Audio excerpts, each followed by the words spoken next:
Hello guys! So, ang topic natin for today, eto, mga katangian na nakita ng lalaki sa iyo kaya siya napamahal. So, kung nakaka-relate ka, panoorin mo ito.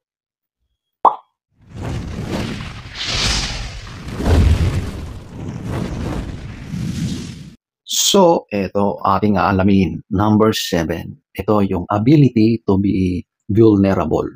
Or ito yung kakayahan mo na ipakita yung kahinaan mo, yung soft side mo. Alam nyo ang lalaki, kapag nakikita niya na masyado kang proud na babae, masyado kang mataas, hindi yan attractive sa karamihan ng lalaki. Madalas pa nga doon nagkakaroon ng insecurities ang mga lalaki. Kapag yung babae ay sobrang mataas, yung sobrang para ang hirap-hirap abutin, yan ay isang off sa mga lalaki. Totoo yan. Pero kapag nakikita niya na babaeng babae, yung literal na sinasabing Maria Clara ang dating, yun ang isa sa mga katangian na attractive sa paningin ng mga lalaki. Okay?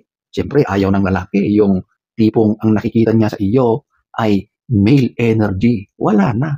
Dapat ang nakikita niya sa iyo ay yung feminine side mo. Yun ay sobrang nakakaakit sa lalaki. So, ayan po ang number 7. Number 6, positive attitude and optimism.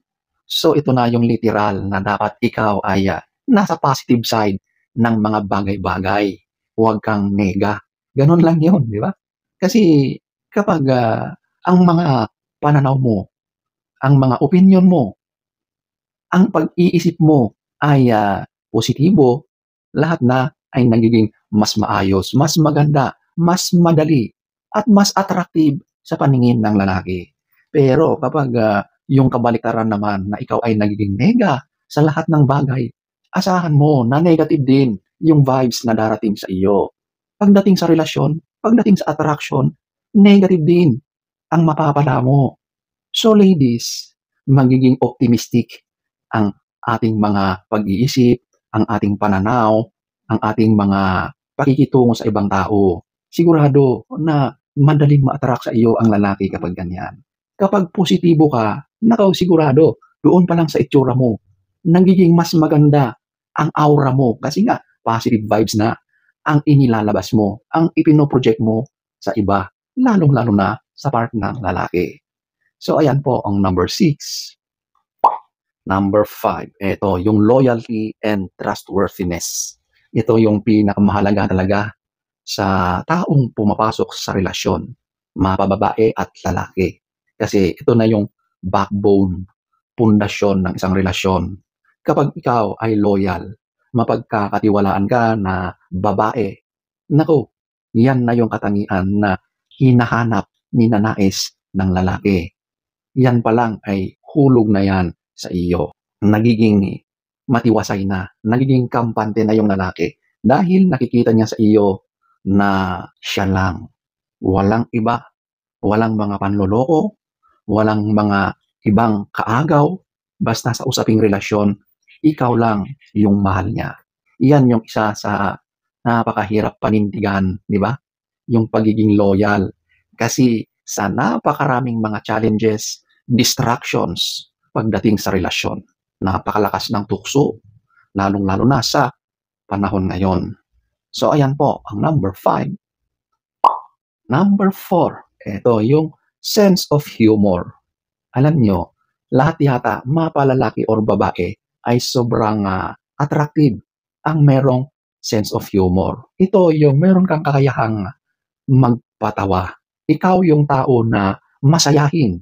Yung mga ganyang mga katangian ay sobrang attractive.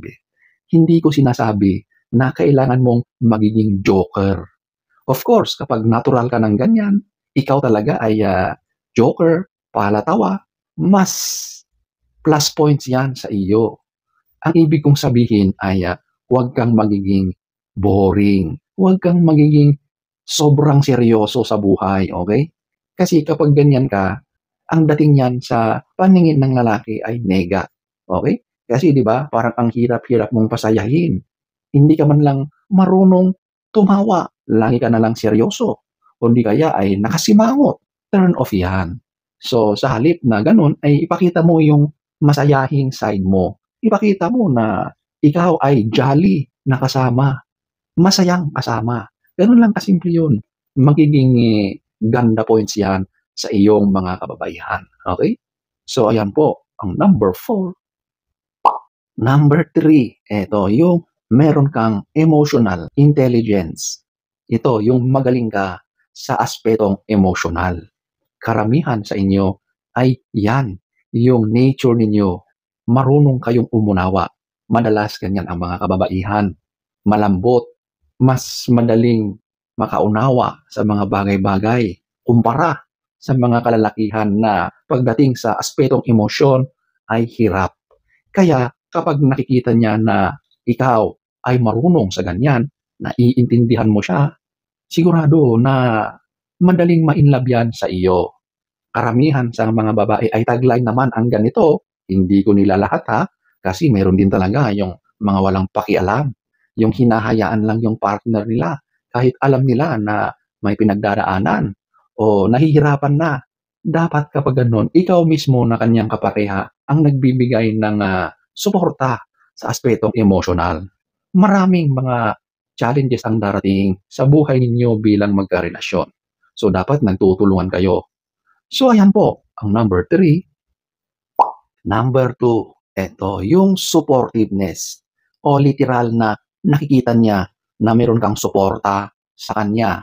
Kapag nakikita niya na tinutulungan mo siya, na nandyan ka para maging katuwang, nagbibigay ng lakas sa kanya, nagbibigay ng moral sa kanya, mas mapapadali sa kanya ang mga bagay-bagay. Siyempre, nakikita niya na sinusuportahan mo siya.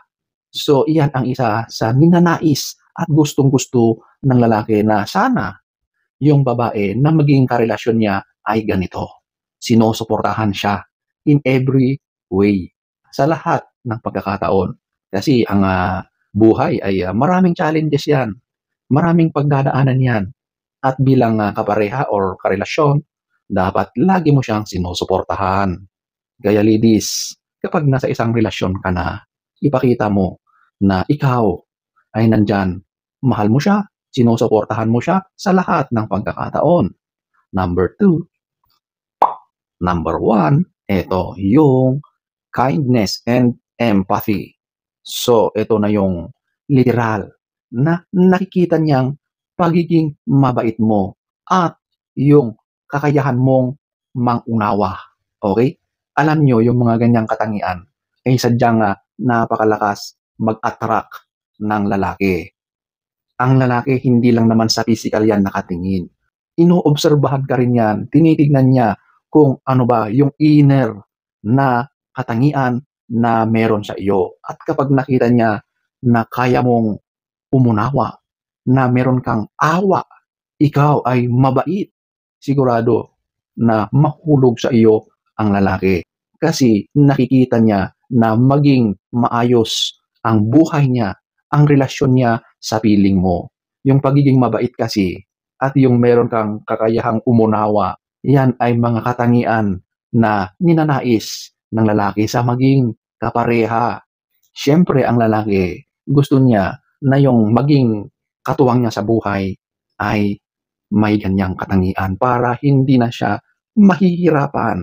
Mas maging payapa, mas maging maginhawa ang buhay niya, ang relasyon niya kapag yung mga katangian na yan ang kanyang nakita sa iyo. Number 1. So, ayan po, ang ilan sa napakaraming mga katangian na napapamahal, naiinlove ang lalaki sa iyo. So, sana ay nagustuhan nyo ang ating topic for today. Next story time. Don't forget to subscribe.